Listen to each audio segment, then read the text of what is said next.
Okay, retaking Viervile in ASLSK, so ASL Starter Kit Scenario 1. I probably played that 3 times or so in ASL Starter Kit.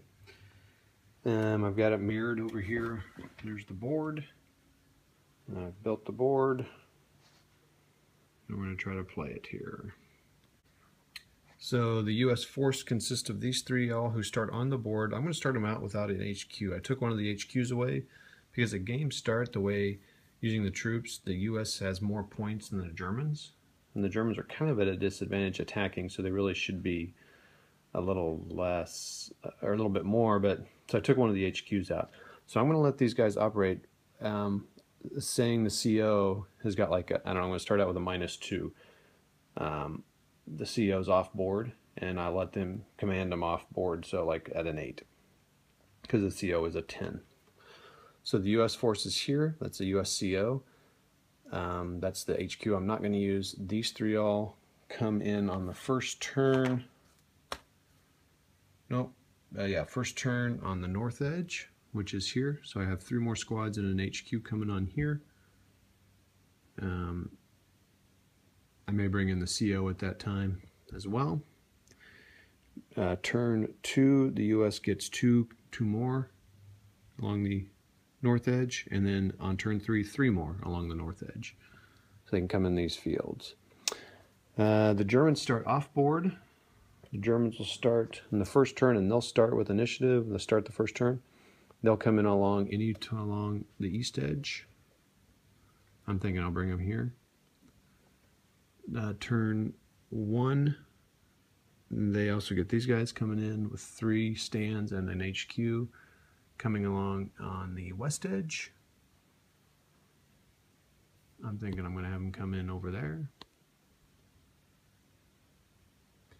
The Germans on turn 2 get 3 Fallschirmjägers. So these 2 are hares, so they operate.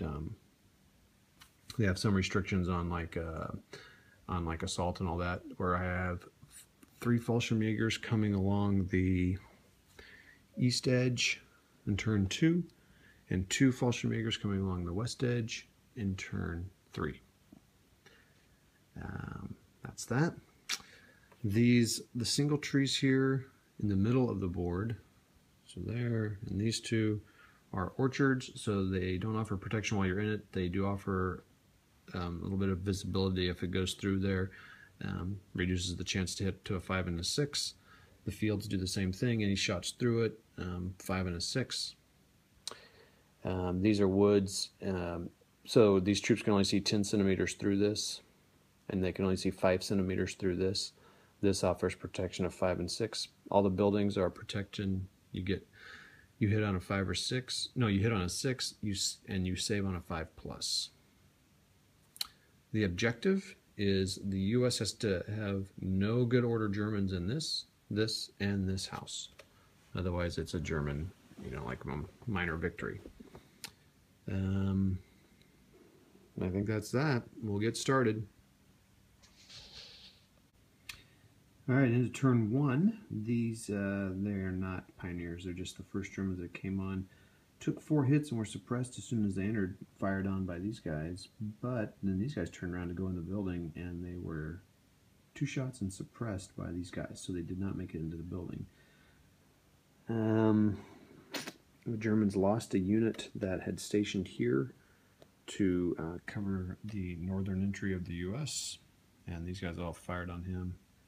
Now they did a good job and suppressed these guys and gave them 2 hits, and these guys got a hit when they entered, shot by this guy over here through the orchards, but then they made it in this building, and then they fired 2 times on this guys and took them out. Overwhelming firepower. These U.S. here made it into that building, and they were fired on here and took a shot, and these guys went into this building here. I put them on the side of the building that I want them facing, even though that doesn't have windows, but I don't go down to that detail. This turn 2, the Germans will bring in 3. Now the Fallschirmjägers, 3 along this east edge. I don't know where yet. And the U.S. will bring 2 more in an HQ on the north edge on turn 2. One thing about Blitzkrieg, and I'd be interested in anybody who plays Blitzkrieg, so you're not supposed to move within 5 centimeters of a unit. But I'm like, well, these guys have to get in the building, and so they couldn't. They'd have to go through the building and then assault them. But they can't really intersect them. Now they can't even see them. They could before because they were facing the other direction. But now they can't see them, so now they can get over there. So I'm kind of saying if you're going into a building and you're close to it, you can go in within 5 centimeters. I don't know what that does to the game, but anywho, there's my CO. There's everybody all laying on the side of buildings. I know, pretty realistic, huh? Alright, that's that. See you next turn. Alright, into turn 2. Not good for the Fallschirmjäger group. The first group that came in, they lost a stand, whittled by fire, and then this stand has got 4 hits and was suppressed and then had to fall back away from the U.S. But they did get a guy in this building, my paper building my son made for me years ago. So they've got to get, all the Germans have to do is get 1 guy in a building. That's all they have to do. But unfortunately, the U.S., the paratroopers, hold here. And they have another group here. Now, there's a mistake. So let's go. U.S. is here. U.S. is here. And the U.S. still has two good units here. Whoops, excuse me. In this building. This guy also took 4 hits and had to fall back 9. If he would have had to fall back 1 more centimeter, he would have been eliminated.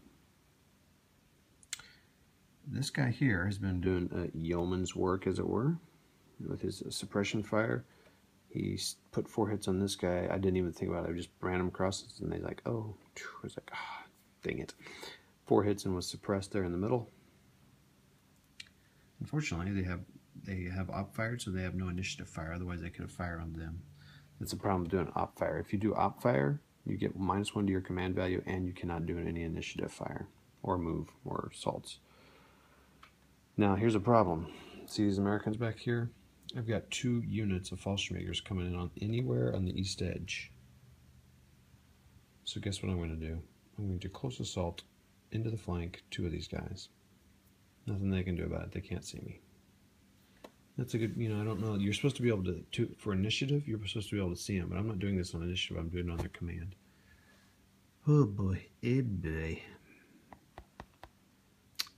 Anyway, right, and then here is a German command stand. He moved in there, and these guys had to fall back. They were going to move into this building, but then these guys fired on them and were able to eliminate or push them back. So that really helped the Americans on that. So that's turn 2. See you at turn 3. Okay, retaking Viervile into turn 3. Quite a turn for the Americans. Germans, not so much. Yeah, wow. I can't even remember what the Germans did. The biggest thing that happened to the Germans is this group, remember they were going to come in and come in here and flank close assault the Americans that were coming on here and that were lined up here without any defense, which was dumb. But they failed their command roll, and when the CO tried to give the command roll, it failed. So they couldn't even get on board. So their communications broke down or whatever.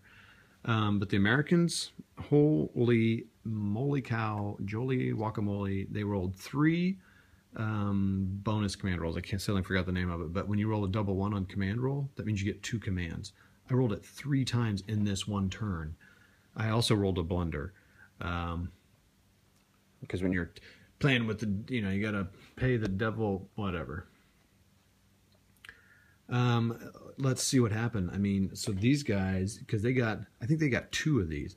They rushed up all the way up here and took this building and then knocked the guys out and wiped these guys out. I think I took out 1, 2, 3, 4, 5 German squads in this turn. A couple from here. I took out anyway, so these guys, these Americans rushed up here, swept around, and took that. Took that building, which was good, and this guy's in defense to look for defending these guys. These guys are the same.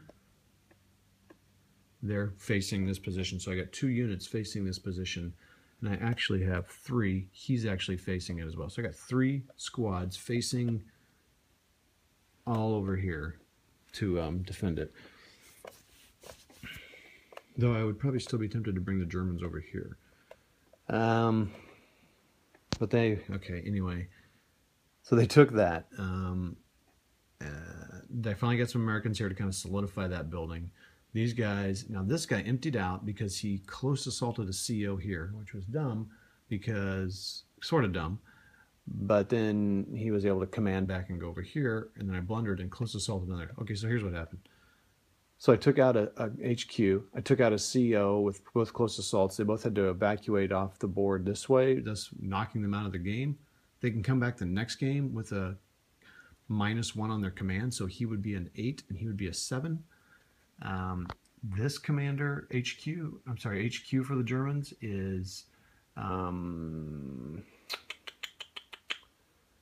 got 3 hits. He only can take 4, and he's suppressed. The Americans have got it. I mean, and then these guys have 4 hits, not suppressed, and this guy blundered, so he had to move out towards them. I'm calling it because it's just kind of an exercise in futility at this point, because there's no way the Germans are going to get units in these buildings. Because, well, I mean, I guess he could. He could come around here and go, but he's going to fire on them. And then he would fire on him. And he would fire on him. So he's not going to make it. These 2 guys could come in here, but they got to get past this building and past these guys. So I'm calling it. I think this one was not as well balanced as the last one. And well balanced in that it didn't translate as easily over. There's still probably some things I need to switch over when translating it from starter kit to Blitzkrieg Commander. I think the next time, I'm not going to play this one again. I bore with these things easily. The next scenario I do with it, I'll be a little bit more abstract in it. You know, kind of use the guideline of what they're trying to say. The intent of the scenario, not the law, the letter, whatever. Blah blah blah. So that's that. It was really fun. It's just fun to get this game played and to see things like those 3 bonus rolls happen. That's that. I hope you enjoyed it, and this is we'll talk again.